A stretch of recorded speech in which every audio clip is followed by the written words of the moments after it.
I got a mother done gone on. Makes me feel like my time ain't long. I got a mother done gone on.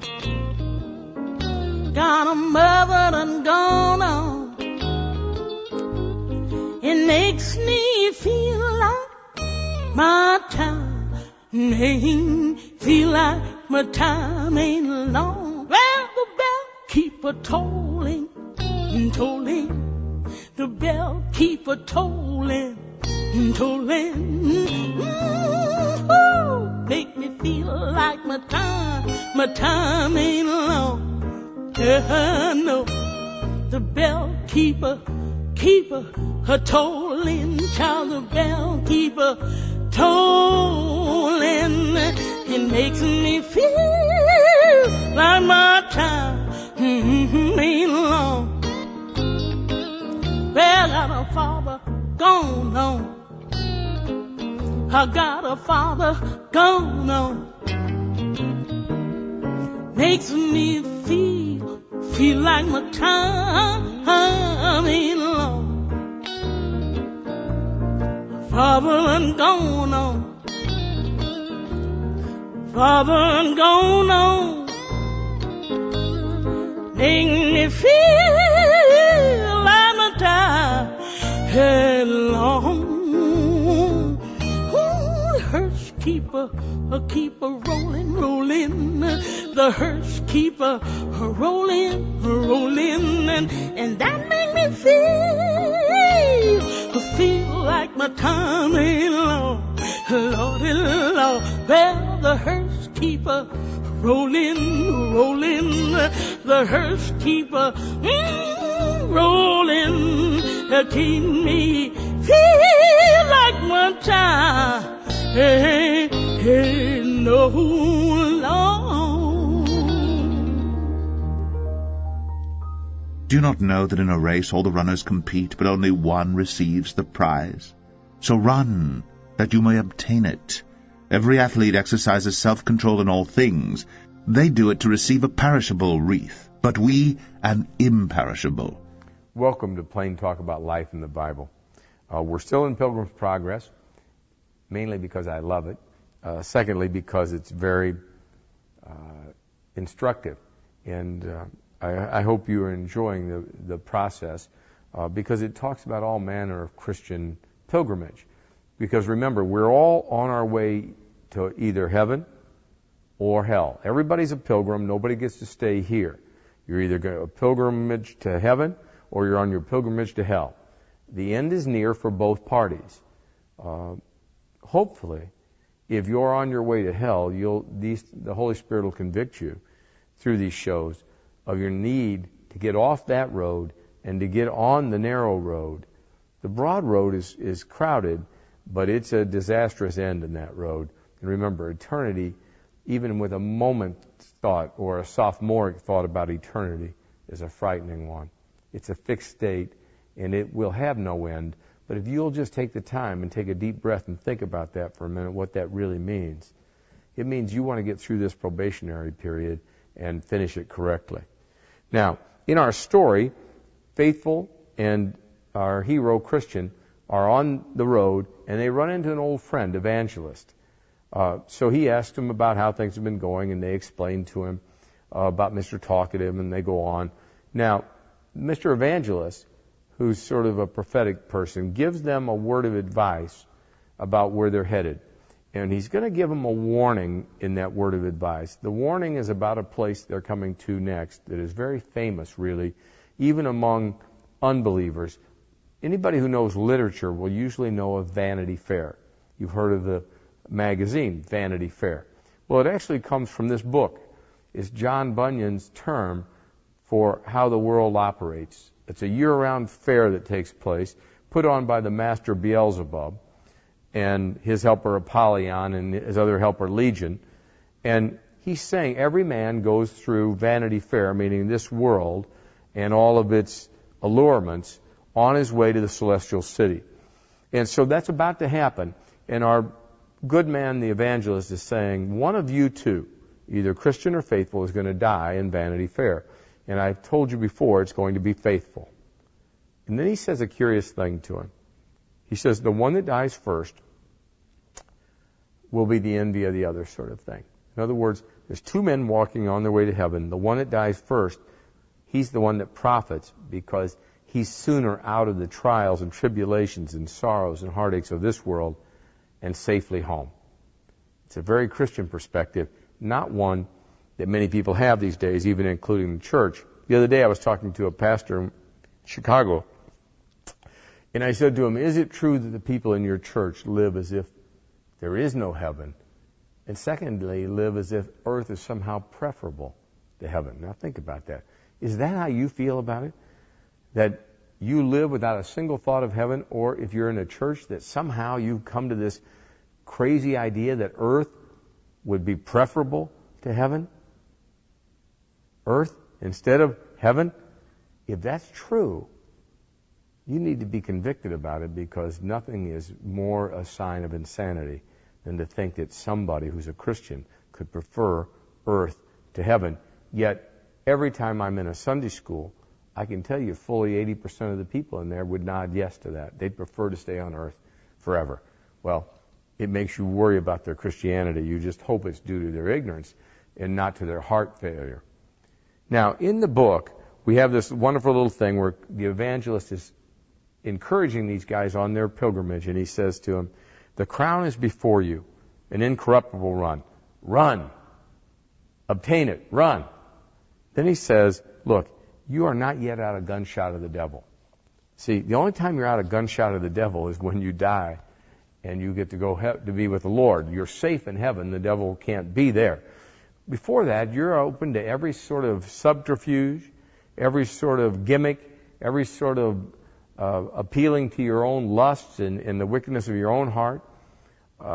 Somebody once said, well, the devil learned not to take money away from people. He learned to bait their hook with it.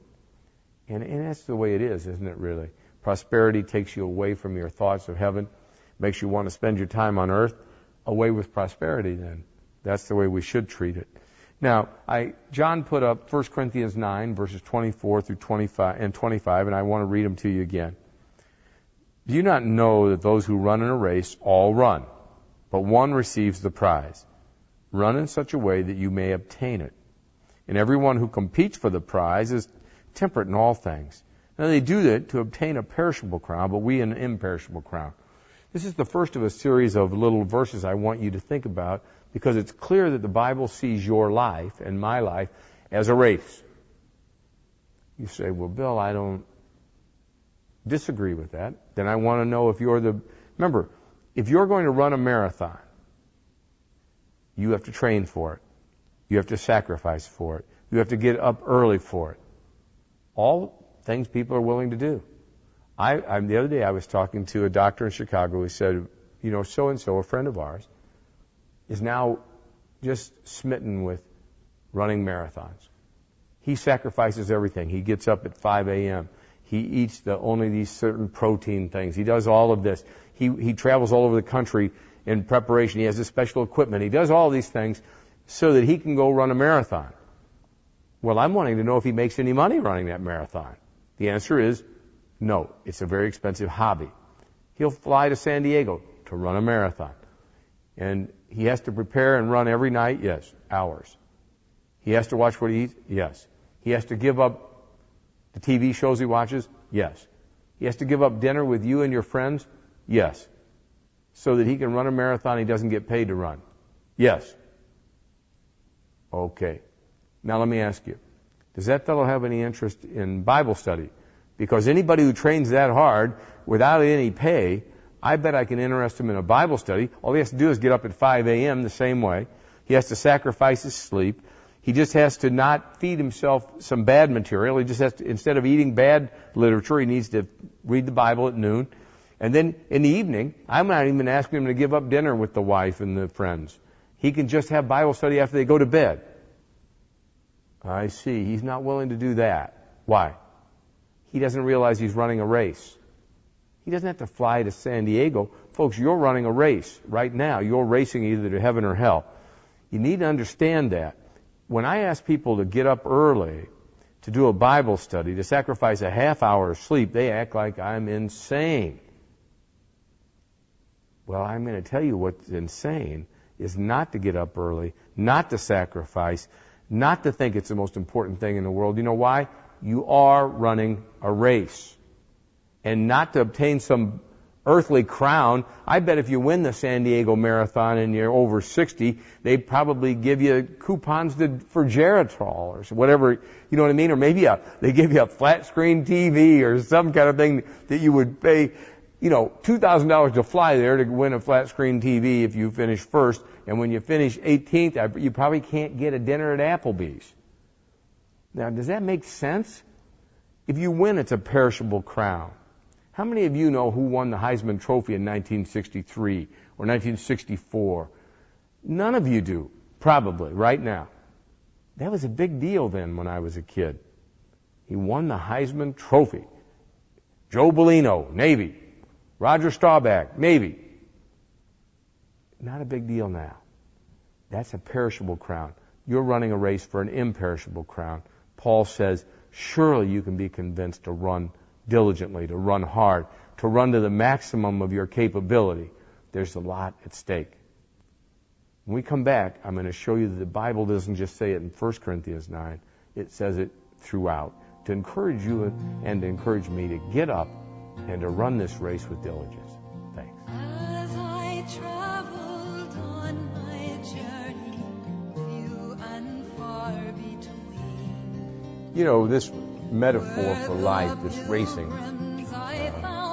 is a really telling one to me. As I was listening to myself talking that last segment, I was asking myself that question. Am I sacrificing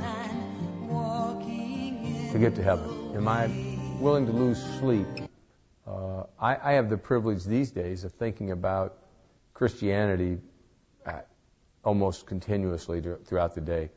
I don't do as much work as I once did, not because I don't want to particularly. It's just that we don't need me to as much these days.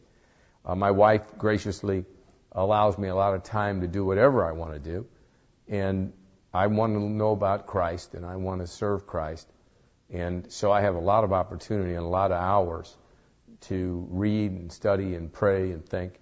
And it's a great privilege. And I was just asking myself if I'm abusing it in any way, because it is a privilege that I didn't have earlier in life, and I've just obtained it this last year.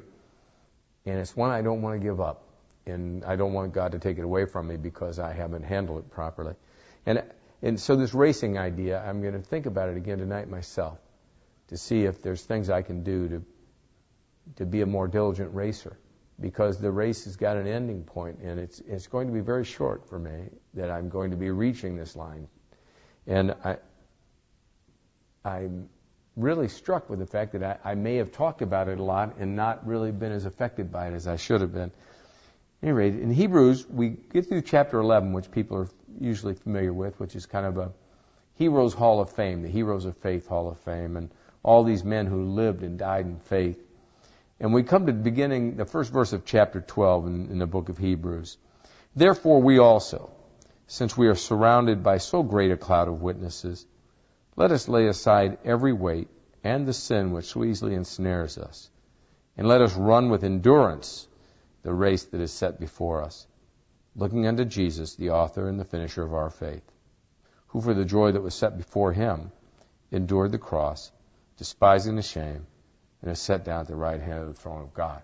So the writer of Hebrews encourages us and implores us, because we're surrounded by a great cloud of witnesses. Well, who are these witnesses? The folks in chapter 11, Moses and David and Isaiah. You see these people, these Old Testament characters, and he says, look, you're surrounded by these people. They're in heaven now, ahead of you. But they're waiting for you. Run. Run. Run through this life, to that life,